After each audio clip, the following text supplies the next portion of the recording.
السلام عليكم ورحمة الله تعالى وبركاته، متابعي القناة. المرجو دعمنا والاشتراك في القناة ليصلكم كل جديد.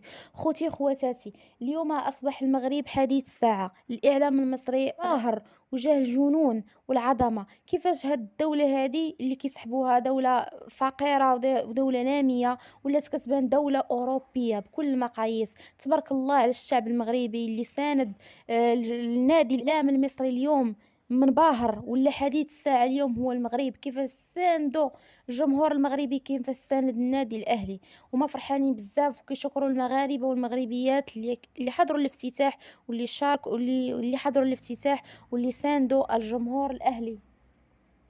الجمهور المغربي معروف طبيعة الحال بالمساندة وبالكرم وبالضيافة وبالأخلاق والرقي، وجمهور طيب، وهما اللي جمهور عريق وكبير وكيساند الشعوب العربية.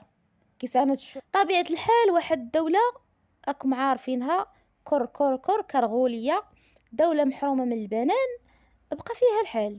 ماني ناضت شافت الإعلام المصري كيهضر، والإعلام المصري ما كاينش شي قناة اليوم في الإعلام المصري ما كتهضرش على المغرب. ما كاينش شي اعلام اولا شي قناه في الاعلام المصري ما كدويش على المغرب وما كدويش على الاستضافه اللي استضافوا بها النادي الاهلي. جميع الصحف وجميع القنوات المصريه بلا استثناء كابتن شوبير بزاف الاعلاميين كلهم كيضويو على المغرب، كيقول لك المغرب بلد جميل. المغرب ولا اصبح دوله اوروبيه بكل المقاييس. تبارك الله عندنا كل شيء كاين، كل شيء موجود. هاد الدوله اللي من هك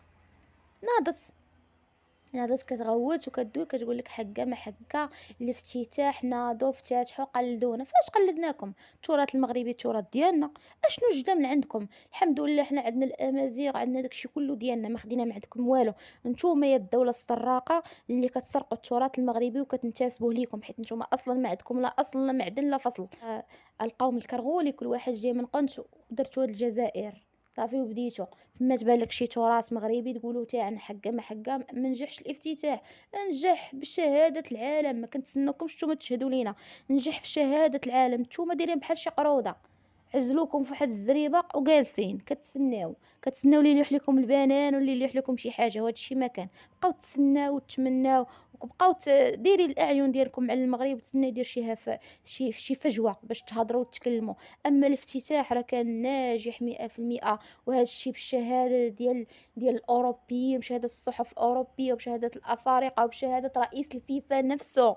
هضر وقال لك بان الافتتاح ناجح وبان المغرب ابهر العالم. نتوما كيفاش يا دوله نص عقل كتقولوا الافتتاح ما نجحش؟ واش نتوما خرج لكم العقل ولا مالكم؟ واش نتوما اللي ناض ما لقى ما يدير ينوض يدوي على المغرب راه بزاف عليكم باش تدوي عليه. كتسمعوا الدوله نص عقل. خوتي خواتاتي، كنتمنى منكم تدعموا هذا الفيديو، ديروا لي لايك وبارطاج باش هادوك الدوله اللي نص عقل يلا يديروا العقل. السلام عليكم.